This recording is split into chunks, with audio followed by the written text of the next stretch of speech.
Allahu Ekber, Allahu Ekber.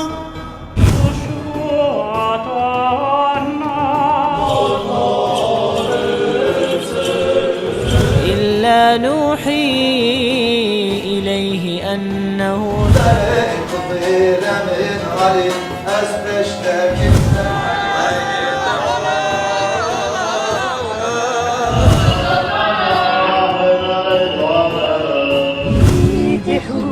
شعوري بني كل ما الله أكبر الله ji Herêma Marmarayê ji bajarê Stenbolê dem başvere temaşevanên hêja û delal em careke din di bername Rêya Heqîqetê de li pêşberî we ne. Temaşevanên hêja û delal di serî de çawa me dest bi bername Rêya Heqîqetê kir, me ji hev re gotibû Rêya Heqîqetê rêyekî dirêj e û zor e û zehmet e. Barê me jî gelek giran e. Di vê Rêya Heqîqetê de em ê ji we temaşevanên xwe yê hêja û delal re heta derfet û îmkanê me hene li her deverî em ê ji we re heqîqet û rastiya berhev bikin û bênin pêşkêşî we temaşevanên hêja bikin. Îro jî me xwast em herin bajarê Stenbolê însanekî, mirovekî pir navdar û hêja şîrovegerê Qur'ana pîroz li gora çaxê, li gora dema me eger ne ji van şîrovegerê ku Qur'ana pîroz li gor çaxa me şîrove dikin, eger ku em bihêlin ji şîrovegerê berê re ez bawerim pir heqaretek mezin, ne heqîqî mezin li Qur'ana pîroz dibe û Qur'ana pîroz ku anîne astekî wisa ku êdî mirov dibêjin ev bi kitabê bi kêrî me nayê. Lê em soz didin ew wezîfa Xwedayê Teala ku daye me heta ku em bikaribin em ê Qur'ana pîroz li gorî dema xwe, li gorî xelqê xwe, li gorî wateya Qur'anê ya rastî û li gorî daxwaza Xwedayî em ê şîrove bikin û em ê berxwedana xwe jî dewam bikin. Mêvanê me îro jî me got mamoste İhsan Elî Açık şîrovegerê Qur'ana pîroz e li gor dema nû, li gora esrê nû. Şîrovegerekî gelek hêja ye, bi rûmet ez bawerim gelek ji we nas jî dikin û gelek pirtûkê wî jî hene. Pirtûka herî balkêş li ser Qur'ana pîroz bi yaşayan Qur'an yanî Qur'ana ku tê jiyan kirin. Bi rastî me got em bihêlim şîrovê kevin de ji jiyan kirinê derketiye Qur'an. Em wisa bêjin derxistine yanî li belê heqê Qur'anê newsa ye her timî geleke jiyan bike. Ez vedigerim ber mêvanê xwe ve edbêjim xwecam Mamoste, ez bi xêr hatim, hûn bi xêr hatin. Êdî nizam çi bibêjim? Dibêjim bi xêr û selamet. Ji ber ku ez hatim Stenbolê. Bi rastî min hûn vexwandin Amedê we erê kir jî, lê min nexwest êdî ez zêde dema we bigirim. Hûn lêkolînan dikin, lêkolînên we ji bo gelê me gelek hêja ne mamoste. Bi rastî rêbaza we gelek xweşa min çû.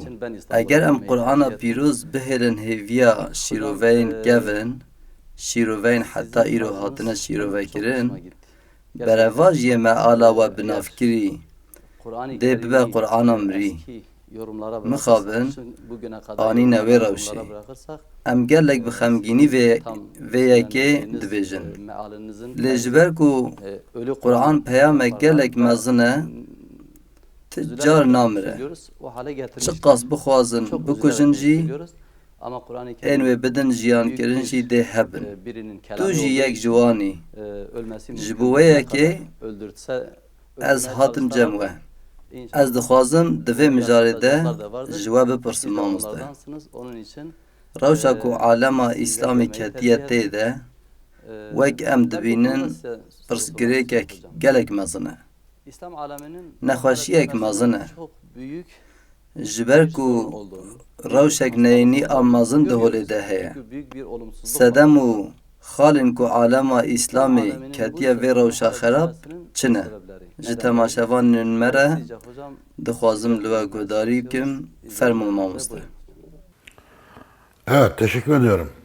geldiğiniz için inşallah anlatacak. Belê ji bo hatina we ez gelek spas dikim. Programımıza da başarılar. İnşallah tiştên ku em ê vebêjin wê feyde bidin. Görüşlerimizi Ji bo bernamaya we jî ez serkeftinê dixwazim. verdiğiniz için Ji ber we derfet da ku em nêrînên xwe li vir par vebikin jî ez spas İslam dikim. dünyasının Niha sedemên ku cîhana İslamê ketiye vê astê çine. benim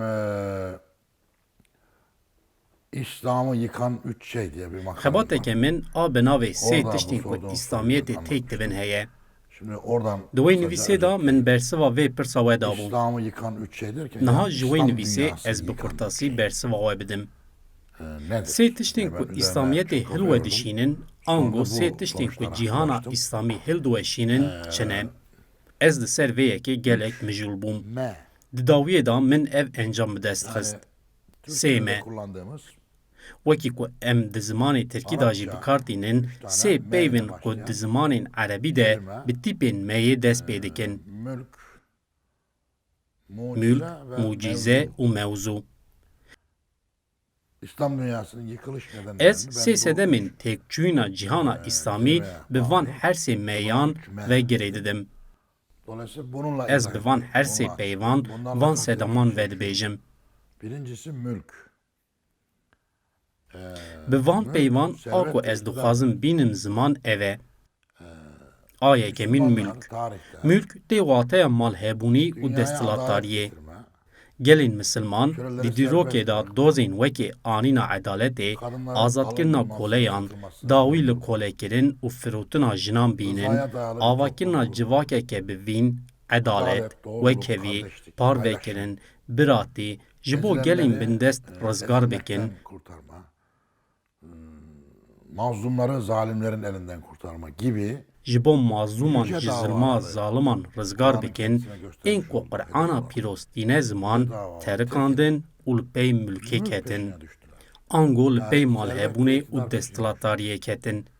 Bu ne zaman başladı? Ev Bu, yek kingê dest pê peygamberin kir, ev yek vefatıyla bi wefatkirina pêxember ve dest pê kir. Peygamberin vefatıyla beraber hemen sonrasında yavaş Piştî yavaş ku önce pêxember wefat kir, pêşî şerê tê kê bibe xelîfe dest pê kir. Piştre ev şer veguhezî şerê navxweyî. Di şerê Elî û Muaviyê de 100,000 kesan jiyana xwe ji dest Sonra da. Kerbela'da da Piştre jî li Kerbelayê jî İslamiyet li xakên ku derket bû holê hat çalkirin. û li gorî nêrîna min hîna jî di wirda ye. Em nikarin li ser rûyê erdê qala İslamiyetê bikin. Pekî ev tiştên ku em dibînin çi ne? Abbasi İmparatorluğu, Selçuklu İmparatorluğu, Osmanlı İmparatorluğu Ên ku em gibi dibînin împaratoriyên wekî Emevî, Abbasî, Selçuklu û Osmanî ne.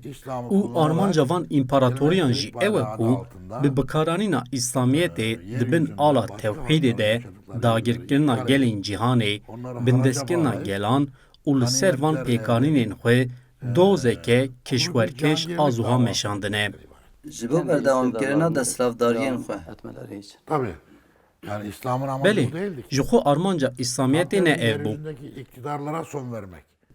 Berova jî vê armanca İslamiyetê insanlar dawî li üzerinde, anîna halklar desthilatdariyên üzerinde cîhanê hegemoniyasını, û dawîkirina baskını, serdestiya li ser baskısını, gelan bû. tahakkümünü Sona erdirmek. Azadkirina İnsanları mirovan, özgürlüğe kavuşturmak. rizgarkirina Serbest koleyan armanca İslamiyetê bû. İslamiyet ilk çıktığında Di demê ku dünyada İslamiyet şöyle derket holê de li cîhanê wiha hat naskirin. çölde bir peygamber çıkmış. Li Kölelere çolê özgürlük diyor. pêxemberek derketiye holê dibêje ji koleyan ra azadî. 13. ayet. Sureya Beledê suresi. ayeta sêzdemîn. Sureya Beledê di sala birinci yekemîn yılında a giyilmiş. serdema Mekkeyê de hatiye nivîsandin. 23 yıllık Bi peygamberlik gotineke din ilk di yılının 23 salên ortalarında. pêxemberiyê de Daha di navîna başlarında sala hemen gelen yekemîn de yek ji surelerden bir sureyên tanesi ku de orada hatiye nivîsandine Fekku û rakabe. di wirda dibêje Kölelere fekku özgürlük rakabe demektedir. ji koleyan ra Dolayısıyla azadî. bu Mekke'de yankı uyandırmıştır.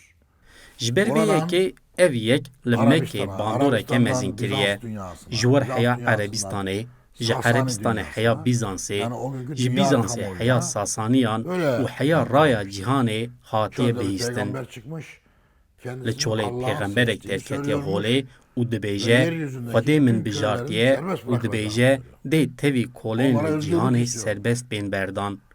Ji wan ra Sasaneler köle azadî gibi dixwast. tutuldu. Sasani civakeke kolewar bû. Bizans civakeke kolewar, tevî qebîleyên Erebistanê kolewar bûn. Niviyê Medîneyê jî kolewar bûn. Dîsa niviyê Mekkeyê jî wisa bû. Ji ber vê yekê di rewşeke vî halî de dema dengekî wisa bilind dibe, ev yek baldikşîne. Ne tenê ev gotiye. Gotiye ez ê ji dewlemendan bistînim û bidim xêzanan. Gotiye ez ê neheqiya di navbera dewlemendî û xêzantiyê bi dawî bikim.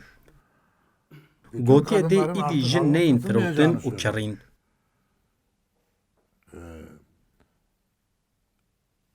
Rızaya dayalı Gotiye ez ê civakeke bi îrade ava bikim.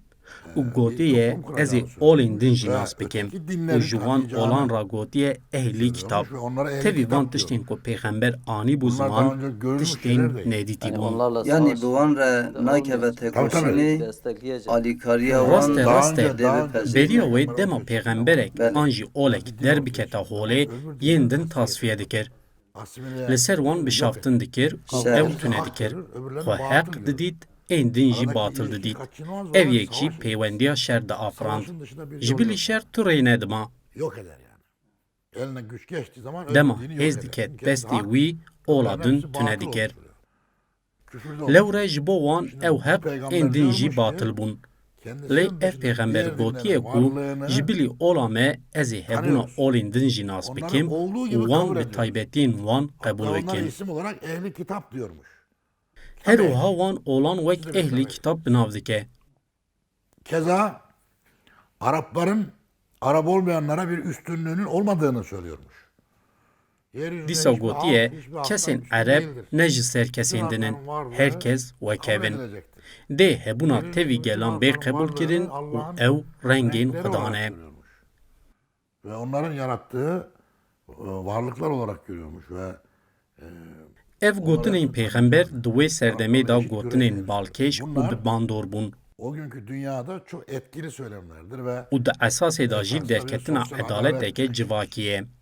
bazılarının sandığı gibi Wekî dîtina hîn kesan İslamiyet tenê nayê wateya bawerî bi Xweda bi pêxember bînin, nimêj bikin, rojî bigirin, biçin hecê. Mekke döneminde bunlarla ilgili hiçbir ayet yoktur. Bunlar ilgili Di serdema Mekkeyê de di derbarê van de tu ayet, tu Cezakirin iddia ne? û tu şerjînîne. Bunların hiçbirisinin Kur'an'da cezası da yoktur zaten.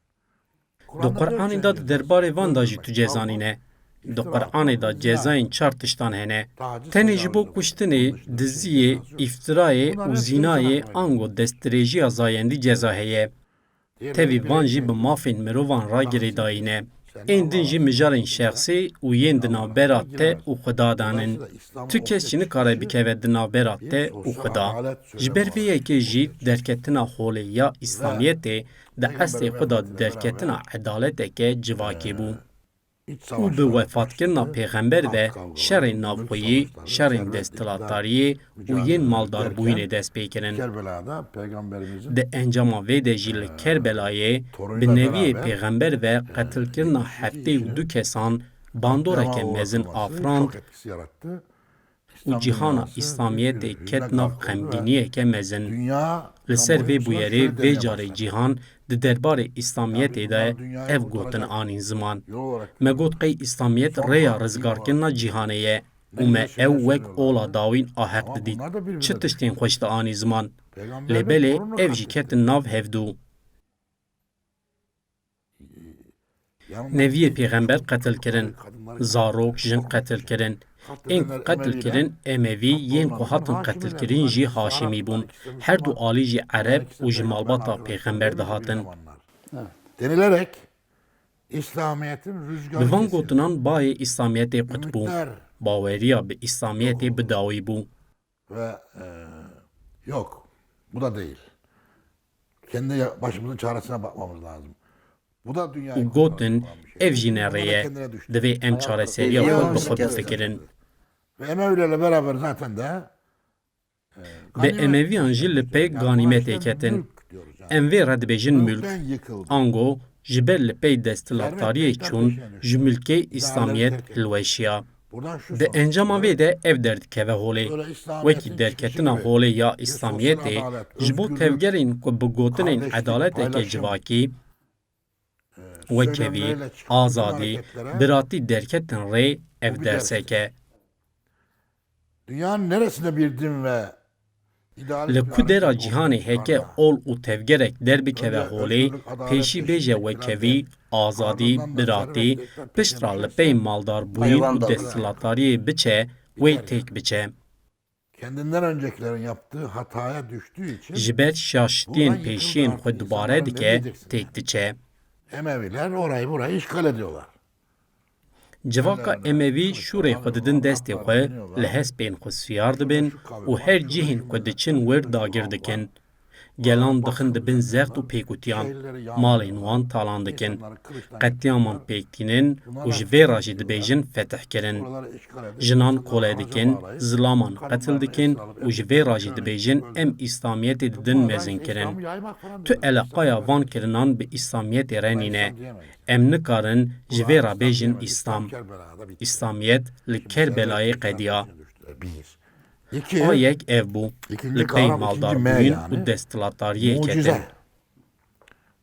Bu A duyemîn bu kavram têgeh da ango meya duyemîn Müslümanların mucize. tarihte Ev zihniyetini têgeh jî di dîrokê de beynini mêjî û feraseta bozdu. Müslümanan da xerab kirin. alemle, Peywendiya bi xweza, hayatla ve gerdûn û tabiatla jiyanê ra ilişkisini serûbino dumur kir. olarak Birî yanî. kesti yani. Şimdi Di mirovan da insanlarda bir feraseteke mucize mucizeyî afirî. İnsan kaynatı Mirov li hember gerdûnê biyanî ma. Tabii. Rast işte rast işini, ji ber mucizeyan îdî gotin evrende var hewceyê olan em sazûmana jiyanê zagonên Anlamaya gerek gerdûnî yok. fêm bikin. Mucizelere odaklı. Ji nevxandina mucizeyan ev yek wenda tabii. kirin. Şimdi bir şey mi yapmak istiyorsun? Bir şey başarmak mı istiyorsun? Çok namaz kılacaksın, oruç tutacaksın. Geceler boyunca namaz kılacaksın. Li gorî vê nêrînê heke tu dixwazî tiştekî bi dest bixî, divê tu bi şevan nimêj bikî, bi şevan rojî bigirî, tu biçî hecê, divê tu li quncê Kabeyê dest bi rojê bikî, dua bikî û di encamê de Xweda wê tevî daxwazên te bicihbîne. Sana onu verecek. Sen ne istiyorsun? Denizleri yarmak mı Tu istiyorsun? çi bixwazî, tu dixwazî wekî Musa deriyan perçe bikî, wê perçe bike. Tu dixwazî wekî İsa miriyan hişyar bikî, wê hişyar bike. Wekî İbrahîm te avê te nav agir, wê te rizgar Ve bike. Kur'an-ı Kerim'de Ango her tiştî ji Xweda dixwaze û bendewariya wî dike û ayetên Qur'anê jî bi vê mêjî şîrove dike. ve Kur'an'ın bu tür anlatılarını Dema Qur'anê dixwînin, ango şîroveyên kevin ên Qur'anê mêze dikin, em rastî cîhaneke fantastîk tên. yani ölüleri dirilten İsa'yê ku miriyan hişyar dike, Musayê ku deryayan perçe dike, İbrahîmê ku di agir da naşewite, Salihê ku ji zinaran hogîçan da afirîne, bi mucizeyan tijeye. Ashab-ı Kehf. Ashab-ı Keyfê ku 300 sal radizê sifreya ku ji esîmanan berjêr dibe. Dema tu zeh berçî bî dua bike, Xweda wê ji esîmanan te ra xwarin bişîne. Her tişt wê Xweda bide te. Allah'a sipariş ver. Her şey. Yeter ki sen onu Tenê li hemberî wî stû bitewîne, ji wî daxwaz bike û ji wî ra dua bike, ew jî her daxwazên te bicihbîne. Niha ev feraseta bi vî rengî feraseta Müslümanan têk bir. Bi vê ferasetê ne mümkün e ku hûn di jiyanê da tiştekî bi dest bixin, zanistiyê pêş bixin. Tiştên ku mirovan jê sûd bigire bikin. Peki nedir bu Gelo tu Qur'anê da çi tê gotin, bi rastî jî tiştên bi vî rengî nîne. Hene, min ev yek bi yek ji wan ra vegot.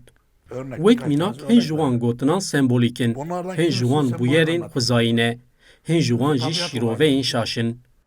Kimisi ayetleri yanlış okumaktan kaynaklanmaktadır. Kimisi de yanlış yorumlamaktan kaynaklanmaktadır. Bunlara birer tane örnek verecek olursak. Mesela İsa ölüleri Wek mînak hişyarkirina miriyan a İsa tê wateya hişyarkirina dilên mirî. Hazreti İsa şifacıydı. Hezretî İsa bijîşkekî xwezayî bû. Doktor değildi ama şifacıydı. Dema nexweşek dihat cem wî ji wan ra nebatên wek derman pêşniyar dikir. Derdi. Ama böyle ölüleri diriltecek. Lê zanistiya wî ya ku miriyan hişyar bike jî tune bû, taybetiyeke wî yê mucizeyî jî tune bû. Şifacılığı, En femkor sahtike. ha, ama Kur'an-ı Kerim'de ölüleri diriltirdim diye bir ayet var. O ölüleri diriltme Kur'an-ı Kerim'e göre Li gorî Qur'anê ên meyît ango yên bêhiş, bêbawer, dil û mêjiyên wan reş bûne kesên mirîne. Gorên rastiye. basireti bağlanmış, bilinçsiz, şuursuz, esareti kendisine... Bi ronahiya Qur'anê dilê van kesan hatiye ronîkirin û ev yek jî tê wateya hişyarkirina miriyan. İşte İsa bunları diriltiyor. İsa jî van kesan hişyar dike. Miriyên ku li ser xwe ne, giyanê dide dilê wan û hişyar dike.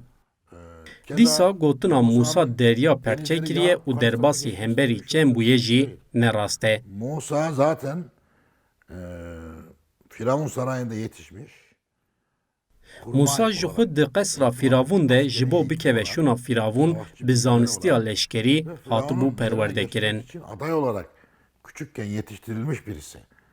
İşte gençliğine ulaşınca... Bi salên ciwanî ve ji qesrê derdikeve û li dijî Firavun dikeve nav hewldanên muxalîf. Ve etrafında toplanan insanlarla beraber Mısır'da kalma imkanı kalmayınca Ji ber serhildana ku pêk tîne neçar dibîne ku bi gelên xwe re Misirê biterikîne ve bu û ji bo vê jî planekî dike. planlıyor. Ve bunu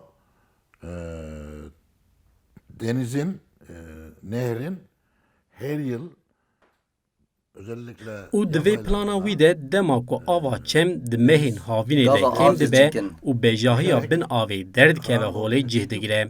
o karadan karşı tarafa geçme imkanı oluyor. Ona denk getiriyor. Diyor ki şöyle bir zamanda buradan çıkacağız ki kimse haber olmadan... Ji kesên li derdora xwe ra dibêje dema ku av nimiz bû û bêjahî derket holê, em ê ber bi saetên serê sibê derbasî hemberî çem bibin. Aw ku Tewratê da derbas dibe ev bû. Lê ev yek wekî bûyereke mîtolojîk tê ziman. Dibêjin Musa derya perçe kiriye, derbas bûye, Firavun dema pey wî çûye dibin avê da maye. Ev ne rastin. Bugün bunun bir benzeri var mı? Var. Mesela Güney Kore'de yine böyle Îro bir yer var. bûyerên ku dişibin vê hene. Wek mînak li Koreya Başûr giravek bi navê Jundo heye. Ve denize biriken suyun debisi düşük. Ku dema avên çeman nimiz dibin, bêjahî derdikeve holê û rêya derbasbûna hemberî çem çê dibe. Ve insanlar üstünden karşıya geçiyor. Güney Kore'nin Jumdo Odası'nda oranın belediye başkanı bunu fark etmiş. Yaz aylarında oluyor bu. Yağmurlar yağdığı zaman kayboluyor tekrar. Yağmurlar biraz bir çekildiği zaman oluyor. Oraya bir turnike koymuş, turistik bölge ilan etmiş. Şaredarê wir ev yek dîtiye û wek gereke bi pere, a turîstîk her havîn li wir serdan çê dibin. Baş değerlendirmişiye. Evet, şimdi o zaman Mısır'daki Musa'nın geçtiği Belê, ırmakta di wê demê de li Misirê çemê ku Musa jê derbas dibû, çemekî wiha bû.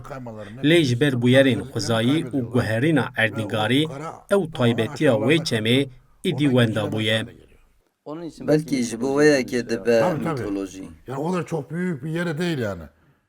Rast e, ji xwe ew cihê ku Musa jê derbas bû ne rêyeke dirêj bû.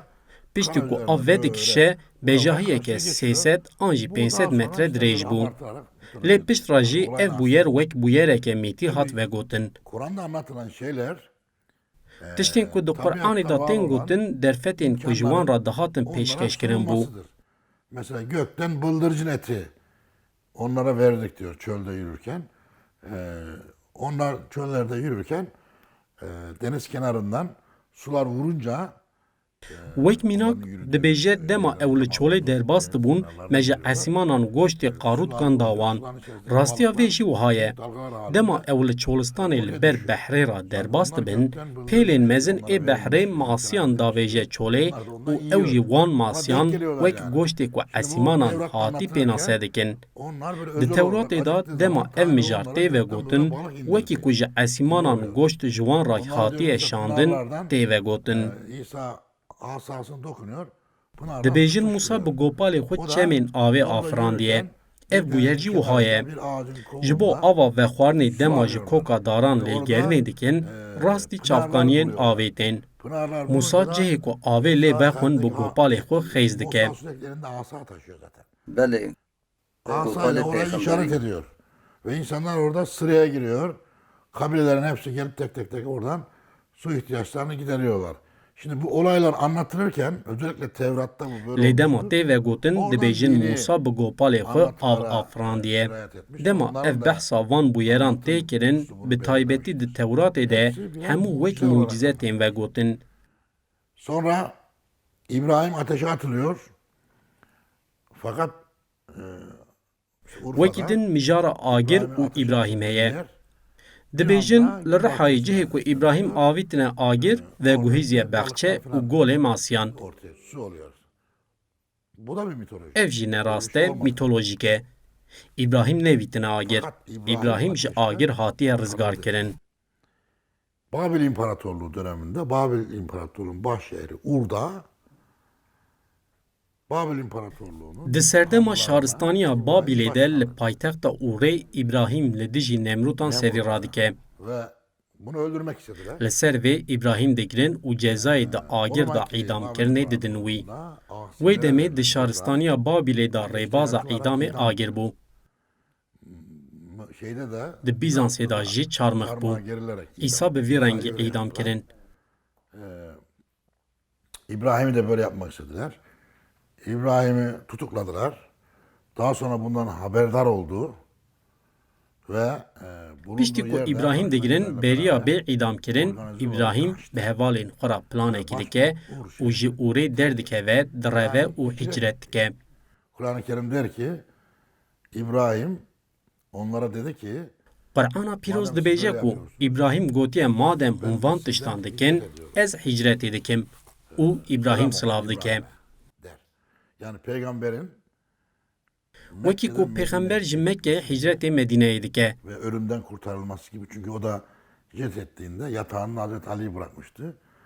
Mızraklarla 7-8 kabileden Dema ciwanên ji qebîleyan ji bo kuştinê dikevin mala pêxember, Elî li nav cihê wê dibînin û pêxember jî bi vê yekê hicret dike û ji mirinê xwe xilas dike. Mısır'da Firavun meclisinin Wekî vê mînakê Musa jî ji bo xwe rizgar bike Misir terkandibû. Salih de terk etmişti. Bütün Salih peygamberler jî wisa kiriye. bulundukları yerde Di genellikle jiyana tevî pêxemberan da tiştên bi vî rengî hebû. ve ölüm kararı Gelek ji wan rastî cezayên mirinê hatin. Gelek ji wan rastî suîqastan hatin û hatin kuştin. İbrahim de aynen böyle. A ku hat serî İbrahim jî heman rewş bû. Çıktı yani. İbrahim pişta derbasî Rihayê bû. Ji wir derbasî Misir, Filîstîn û rojhilata navîn bû. Tevhid ve adalet davası. Li her cihê ku çû jî bawerî û bîrdoziya xwe danasîn. Piştî ku İbrahim xwe rizgar kir, agirê ku pêxiste bûn jî vemirî û bi vê yekê ve ew bûyer jî bi dawî bû. Rastî ev bû. Yandıkları ateşte söndü gitti. Olay bu yani. Şimdi bu olay Lê ev bûyer jî veguhestin wek bûyereke mîtî. Her gel dixwazin bi lehengan re bijîn, bibin xwedî lehengekê. olaylar atfeder. Lewre leheng tên wateya bûyerên mucîze wî. İşte nedir? Mesela Mustafa Kemal Çanakkale'de Yani dibêjin Mustafa Kemal di şerê Çanakkale'yê de gule li saeta wî dikeve û bi vê yekê ve ji mirinê xelas dibe. kurtarılmışlar. Böyle bir şey Tiştekî yok bi yani. vî rengî nîne, Şimdi nerede derewe. kahraman varsa halk bunu kahraman öldükten sonra onun haberi olmadan Belê. yaratır. Li ku derê lehengeke Onun be mucizesiyle piştî mirin awî gel yaşar. mucizeyan de O afirîne anlatılarla ayakta durur. û bi wan dijî. Bunlar gerçekten onların olduğu anlamına gelmez. Bizim gerçeği bilmemiz lazım. Tamam mı? Divê Halkın em böyle rastiyê bizanibin. halk Dibe ku ödüllerinde pêwîstiya me bi tiştên wiha hebe, lê ev ne rast e. Gel ji miriyan jî bendewar e. fark etmiyor. Türk, Hepsinin Kurd, ortak özelliği, Elewî, Ereb, herkes mavê xwe li cihên rast nagerin. diyor, sinirlerden hakkını istiyor. Mesela ne Diçin ji bırakıyor? miriyan bendewar dibin. Anahtar Li bırakıyor. goristanan meft, cizdan, têlên poran û bendikan dihêlin. Bu dördü ne anlama geliyor? Anahtar ev demek. Ev Cüzdan her para du demek. çar tişt tên çi Saç teli, wateyê. karı veya Meft koca tê demek. wateya malê. Cizdan tê Çabuk da wateya herhangi bir pere. dilek demek. Dilek Têla demek. poran tê Herhangi bir wateya hevjînê û bendik jî tê wateya daxwazên Bunlar cuda. kimden istiyorlar? ji Şeyh Saîd bav û kalên mirî daxwaz dikin. Ew kes ji xwe di jiyana xwe da peywira xwe bicihanîne. Zamanlarında o babalıklarını yapmışlar. Milleti evlendirmişler, ev sahibi yapmışlar. Dilekleri Baftî yerine û getirmek kaltiya adına xwe ya ku başka em li bunlar çanda yani. Anatolyayê jî rastî wê tên kirine. Babalık budur zaten. Ama Lê ölmüş îdî adam. ew najîn, mirîne Ölmüş, di bedene goristanê konmuş. danin. Vatandaş Lê hala gel gidiyor hîna lan jî bunlar. diçin li ser gorên wan ji wan daxwaz dikin. Lê ya rast divê em daxwazên xwe ji kesên ku dijîn bikin. Birileridir. Mesela ben her yıl Ramazan ayında televizyondan Her bir çağrı meyên Remezanê yapıyorum. ez li ser ekranên televizyonan bangekî dikim. Lê kes guh nademin. Lê heke guh bidin, dê li Tirkiye gelek tişt werin guhertin. Ez bang li Elewî û Sunniyan, bang li Türk û Kurdan, bang li kesên ku diçin li ser tirbeyan dikim. Türbelerde değildir. Hakkınızı dirilerde arayın. Ölülerde değil. Mafê we ne li cem miriyên di goristanan de ne. Yapacağını yapmış zaten. Mafê we li cem kesên ku dijîne. Miriyan aciz nekin. Hakkınızı Ez dibêjim, ez cihê ku dê alîkarî bide we, mafê we bide we, we bizewicîne, we dewlemend bike nas dikim. uzak bir yer var. Sizin hakkınızı o alıyor zaten. Sizden elektrik parası, su parası. Cihê ku baciyan ji we digire, pereyên şewat û ceyranê ji we digire ez nas dikim. Ev pereyên ku ji we tê girtin li Enqereyê qesreke ye diçin wir. Buraya gidiyor. Biçin cizdanên xwe daynin wir. Bendikên xwe li qesrê vegiredin. O cüzdanları götürün oraya bırakın. Sizin hakkınız orada. Hêsan hûnê li wir Bak bibînin. düşün. Belê. Türkiye'de doğudan batıya. Heke ji Diyarbekirê heya Edirneê tevî Kurd, Türk, Elewî û Sunnî vê gotina min bi cih bînin, dê destpêka Remezanê de ango di meha Muharemê da ji şûna tirbeyan biçin Enqereyê dê pirsgirêkek çareser bibe. Kimse türbeye gitmese. Benim dediğim yere gitse. Çabutlar oraya varasa ne olur? Çözülür yani olay. Bu yer çareser dibe. Şimdi bir kişinin bile bunu yaptığını görmedim. Yapmıyorlar diyor ya haklısın hoca da. Hin kesên ku van gotinan dibihêzin dibêjin mamoste cihê ku tu dibêjî xeternak e. Ji ber bê xetereye em diçin ser goristanan. Dolayısıyla şimdi mucize Ji ber vê yekê feraseta mucize ji miriyan bendewarî qezanca bêkede. A ku feraseta mucize wê tune dike çi ye? Qezanca bêket. mahvettiği şey nedir? Emek vermeden kazanç zihniyeti. Yalvarırız, yakarız, dua ederiz ve Allah bize verir. Dibêjin em ê dea bikin û Xwedê jî bide. Wê derya perçe bike, wê miriyan hişyan bike, wê ji jor xwarin bişîne. Ev feraseteke xurayî ye. Bu beleşçi zihniyet. Hayır böyle bir şey yok. Kur'an-ı Kerim diyor ki veleyse lil insani illa ma sa'a. İnsan için emeğinden başkası yoktur. Allah bile yerleri gökleri yaratırken emekle yaratmış. Di Qur'anê de qala kedê dike.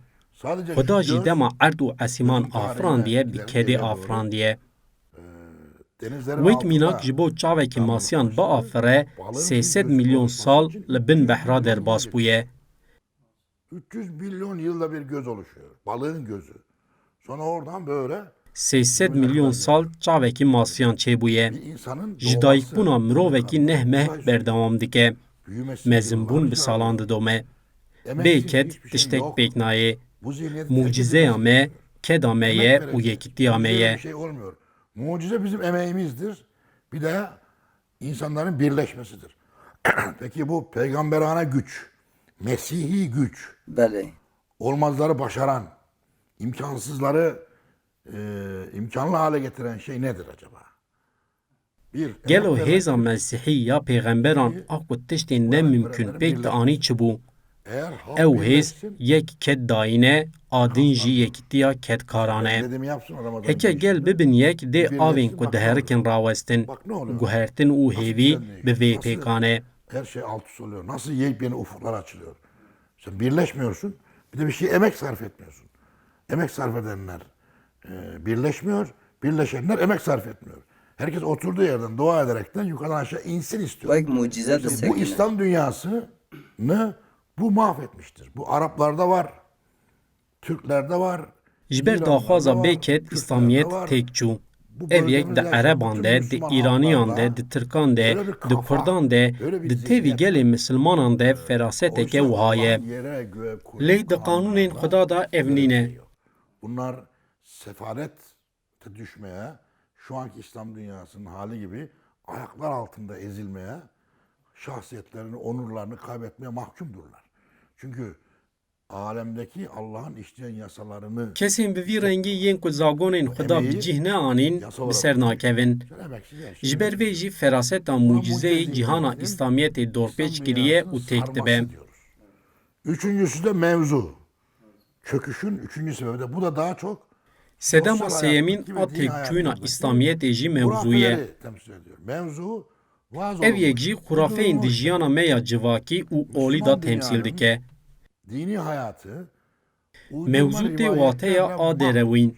Jiyana olî û ya Müslümanan bi rîwayetên derewîn ve hatiye mehkirin. ağzında, vaizlerin dilinde, din Anha namına di cîhana konuşanların, İslamî de di devê melayan de, di devê kesên ku li ser navê olê diaxivin de, di komele, medrese, mizgeft û saziyên olî de gelek rîwayetên derewîn yên ku wek ên olî tên ziman hene. Şu anda hesaplamalara göre 1 milyon hadis uydurulmuş.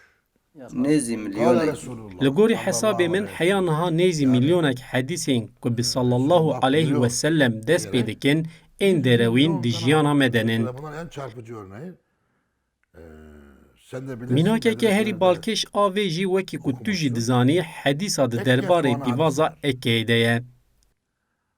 Diyor ki her kim günde bir defa ekke soğanı Dibêje ku kesê ku rojê pîvazeke Ekkeyê bixwe dê eywaneke bihuştê her bidin kim wî. günde iki Ê ku tane rojê du pîvazên ekke soğanı Ekkeyê yerse bixwe du ikinci eywanan. oda verilecek.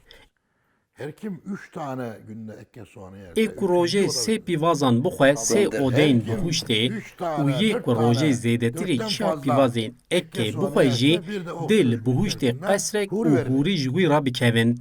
ekke soğan. Pîvaza Ekkeyê. Soğan tüccarı Kevşe elinde di destê soğanlar kalmış. firoşerekî van pîvazan de pîvazên wî mane û ji bo bifiroşe jî İnsanlar da ev böyle hedîsa arılar, derew ekke derxistiye soğanı holê. yiyor cennette. Mirov jî ji bo bihuşt û hûriyan dest bi xwarina pîvazên Ekkeyê kirine.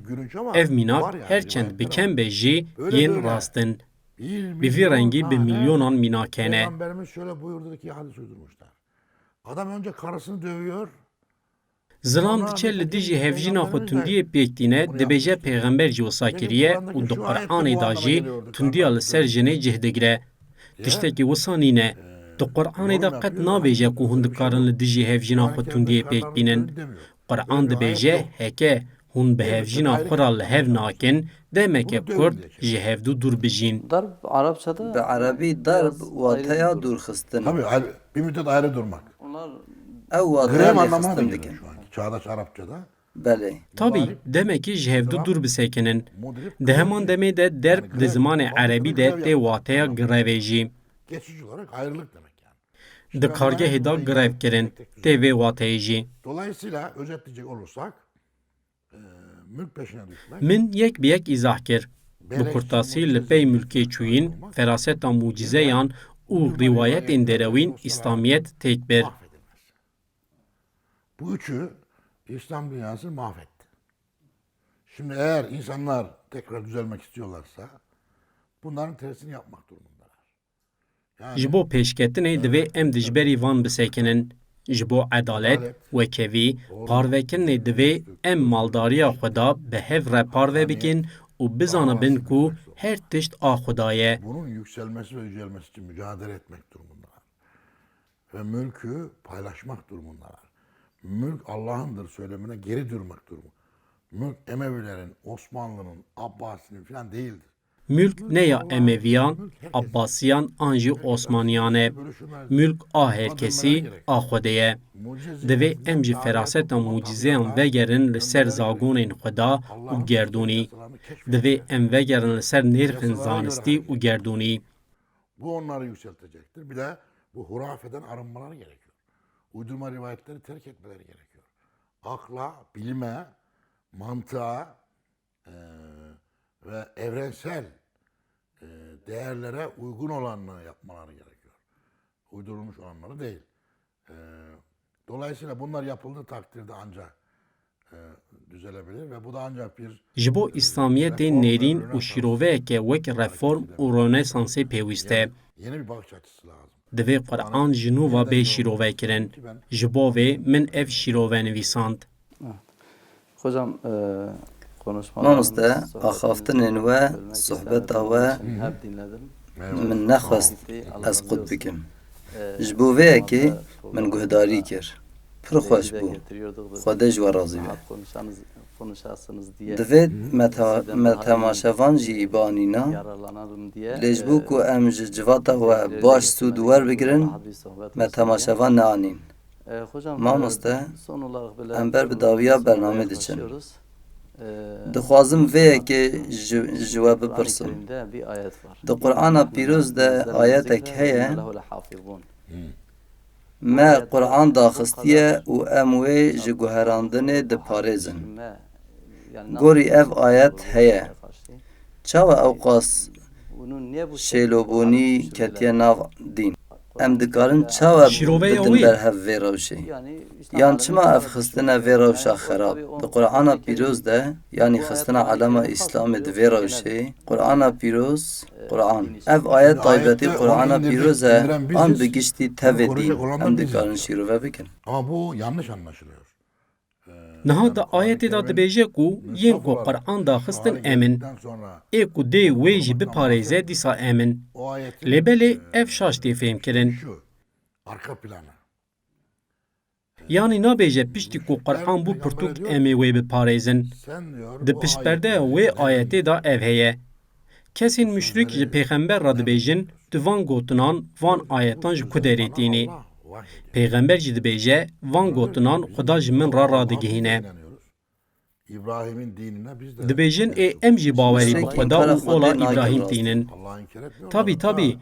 Ew Xwedê inkar nakin û dibêjin Xuda ji me re xîzmet dike û em xîzmetkarên Kabeyê ne. Eğer Allah birisine vahiy edecekse bu sen olamazsın. Kabe'ye hizmetinden biz olabilirim. Bize vahiy etmiyor da. Dibêjin heke Xuda wê ji kesekî ra tiştan ragihîne divê ew kes em bin, ne tu bî. Sen kim oluyorsun Allah sana vahiy indiriyor? Tu kê ku Xuda ji te ra wahiyan bişîne. Bu sözleri Xuda nabêje ku ez ê ji dewlemendan bigirim û bidim xêzana. Bi dewlemendî û warên me re nabe eleqedar. uğraşmaz. Di van gotinan ji ku derê derdixî. Bunları sana şeytanlar söylüyor. Cinler söylüyor. Ev gotin ne yê Xuda ne. Şeytan û cin van gotinan ji te ra dibêjin, tu me Ona dixapînî. cevaben ayette diyor ki onu indiren biziz. Li ser gotinên müşrikan di ayeta Qur'anê da wek bersiv dibêje. Ê ku Qur'an daxist emin û yê ku wê biparêze jî dîsa emin. Ev tê vê wateyê, em ê di pêvajoya daxistinê da jî Qur'anê biparêzin. Güzel taraflar var. Ama böyle hoşumuza gitmeyen taraflar da var. O hoşumuza gitmeyen taraflar nereden geliyor? O da diyorlar. Müşrik ji pêxember ra dibêjin. Rast e di gotinên te da beşên xweşik hene, lê yên nexweşî hene. Gotinên xweş ên Xuda ne, lê yên nexweş ên şeytanın. Dema ev gotin tên daxistin tev li hev bûne. Ji ber vê yekê em bawerî bi van gotinên te nayînin, ne rastin. Wek bersiv gotiye ê ku Qur'an daxist emin û yê ku wê biparêze jî dîsa emin. Yani ne piştî daxistinê, di her demê de em ê Qur'anê biparêzin. Yani anladığımız gibi Yani eğer em bibêjin qey Xweda wan ji ketina vê rewşê diparêze, gazetecilik olursun. dibe Tabii qederî tabii. tî. Şimdi zaten Ne şu anda olsa Kur'an-ı Kerim'in fazla tarif tebrik edilmesi. Tabii.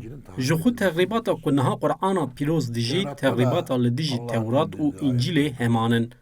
Ayetên Xuda di Tewratê da, İncilê da, Qur'anê da jî bi heman rengî cih digirin. Tabii di pratikê da tên teqrîb kirin. Mesela Tevrat dediğiniz esasında Cudahiya wan a ji Qur'anê ev e. ben de o görüyorum. Tewrat di esasê xwe da tê wateya 10 fermanan. Tevrat 10 emir demektir. Tevrat Tora demek. Peyva wê tê wateya Toreyê. Tora jî ji peyva ku di zimanê Tirkî da wek töre tê bikaranîne. Tora. Di Kurdî da çiye nizanim. Ji zimanê Erebî tê. Geçmiş. Tê wateya 10 fermanan. Prensip demek. Nedir o prensipler? 10 tanedir. Onu Musa koca Çine bir ew ferman, Musa ew deh ferman lahîtekî mezin nivîsiye û ji gelê xwe re parvekiriye. Sizden istedikleri budur. Öldürmeyeceksiniz. Çalmayacaksınız. Gotiye hûn ê nekujin, nedizin, zîna nekin, heramiyê nexwin, hûn ê roja şemiyê nexebitin, 6 rojan hûn ê bixebitin û roja heftan tenê bi her kesî ra parve bikin wê rojê. ber tu berhev nakî. Öldürme yasağıdır. Belê. Ev roj di Xristiyanan da roja yekşemiyê, di Misilmantiyê da jî roja îniyê. Gotiye 6 rojan bixebitin, roja heftan parve bikin. Yahudiler de o zaman da unutmuştu. Bunun gibi işte 10 tane Her sê ol jî ev rêzek ji bîr kirine. Wekî din derewan nekin, sehrê nekin, navê Xweda li her cihê her demê bikar neynin, istismar nekin. Allah böyle diyor diye insanları Tanrı'yla kandırmayacaksın. Allah ile aldatmayacaksın. ولا يغرنكم بالله الغرور. Ji xwe Qur'ana pîroz şiyar O dike. aldatıcı sizi Allah ile aldatmasın. Belê. Tevrat bunlardır. Töre bunlardır. Yasa budur. Kur'an'da var bunlar. Tevrat evin, Tore evin, di Avesta'da Qur'anê da jî ev hemû cihê digirin. Mecusi kutsal kitabı. Di pirtûka pîroz a mecusî Avestayê da jî heman ferman cihê digirin. İşte namaz kılmak Di var. ola Zerdüştiyê da jî rojî girtin, nimêşkirin, çûna hecê heye. İftira atmayın. Faiz yemeyin. Dibêje nekujin, nedizin, iftira nekin, heramiyê nexwin, goştê ajalan, goştê mirovan nexwin, xwîn nerijînin, fesadiyê nekin, dagir nekin, bixebitin, qezancên xwe bi qêzanan ra parve bikin. Tevrat'ta Di var. Qur'anê da çi hebe, Bunlar hepsi bir hemû di ola Zerdüştiyê de, Tewrat û İncilê da jî cih digire. Hemû yeniden yekin. ifadelendirerek anlatmıştır. Qur'ana pîroz tevî van fermanan ji nû va tîne ziman. Di Qur'anê da şopên Zerdüştiyê hene, şopên Yahudî, Xristiyanî heye, Mahînîzmê heye. Bi hilberînê. Reforme ederek. Kur'an-ı Qur'ana Kerim pîroz rastiya van baweriyan reformê kiriye û wek ola dawîn hatiye. Ji xwe piştî İslamiyetê jî ol nehatine ser rûyê erdê. okumuş oluyorum aslında. Ji ber vê jî xwandina Qur'anê di heman demê da xwandina tevî olan e. Dolayısıyla Ev ji mirovahiyê ra şansek e. Lê Misilman ji vê nêrxê sûd nagirin. Qur'an nayê burada parastin. anlatılan ayetleri adam tarif ediyor. Tanımaz hale getiriyor. Wek mînak ayeta 219 a Sureya Bakarayê 5 profesorên ku ji saziya Wezareta Diyanetê derketine, di serdema darbeya heştê û duyan da wiha şîroveyê zimanê tirkî kirine. Bir mealde Bakara suresi 219. ayeti şöyle çevrilmiş Türkçe'ye.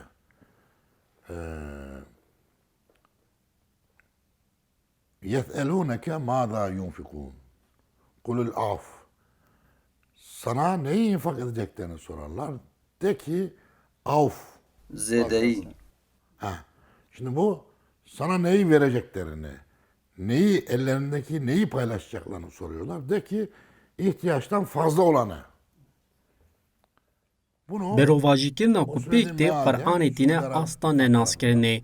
Wê ji te bipirsin. üzerine Dê sürülen çi ji destê te bê parvekirin. kral tarafından Ji wan ra bêje ku ya zêde em ê parve bikin. dolar veriyor. Ev ayet ji aliyê wan kesên ku ji aliyê Erebistana Suîdî ve hatine finansekirin ve wiha hatiye şîrovekirin. Üstten milyonlarca basıp orada bunu okuyanlar Kabe'nin dibinden beni arıyor. Diyor ki ya sen bu ayeti böyle anlatıyorsun ama bak burada ne yazıyor? Hanginizin dediği doğru? Ne yazıyor orada oku bakayım dediğimde de diyor ki sana iyilikten ne yapacaklarını sorarlar. De ki affetmeyi. Bexşandin. La havle ve la kuvvete. Sana Wê iyilikten jî ne te bipirsin, yapacaklarını gel û sorarlar. ji bo başiyê Yani çi bikin. gelmişler peygamber Ji wan ra Efendimiz'e, bêje ji "Ya bo Resulallah, ne başiyê iyilik ev û yapalım?" bikin. Ev tê vê wateyê. Hatine ji Resulullah pirsîne ya Resulullah em çi bikin? Wî jî gotiye ev û bikin. Fazlalığı verin diyor. Şimdi bu zenginlerin hoşuna gitmeyen bir ayet. Di rastiyê da çi ye, di rastiyê da ne ev û kirine, parvekirina zêdeyî ye. Ev ayet ji bo kesên dewlemend maldariya xwe par venekin, bi fermana Qiralê Erebî ji aliyê Wezareta Olî ve bi perayan hatiye guherandin. Tefsiri var. Bizim de yıllarca okuduğumuz bir tefsirdi. Nivîseke min a binavê ayetên ku hersa dewlemenda tîne heye, mînakeke din li Pakistanê mevdudî heye û tefsîreke wî ya me bi salan xwand heye. Mevsim üreyip, türeyip gelen rızık ve rızık kaynakları verdik. İnsanlar arasında eşitçe bölüşülsün diye. Orada sevaen lisailin tabiri geçiyor. Sevaen lisailin. İsteyenler için eşitçe. Sevaen, eşitçe. Bunu tercüme ederken şöyle tercüme etmiş. Diyor ki, biz yeryüzünde sabit dağlar var ettik. Orada rızık ve rızık kaynakları yarattık. Duwê tefsirê de wiha dibêje, me çiya ava kirin û li wir me çavkaniyên xwarinê ya çar demselan hilberîne ava kir ku ji bo her kesî bi awayekî wekev parve bike.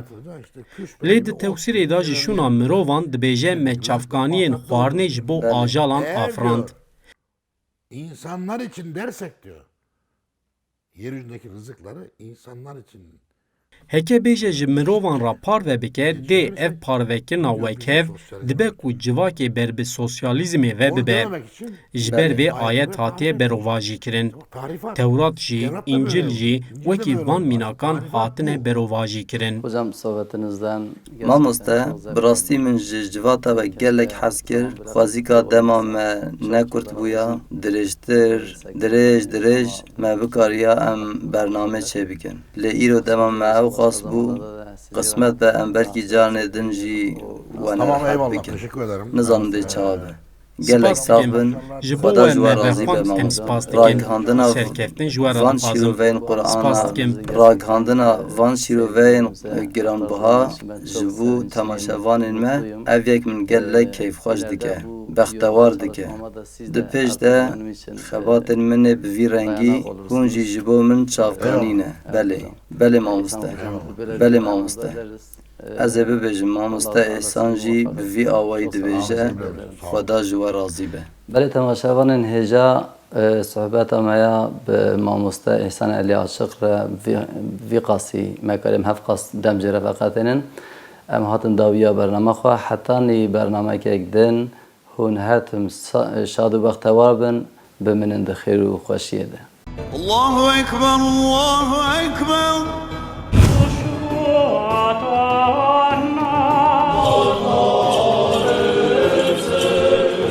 إلا نوحي إليه أنه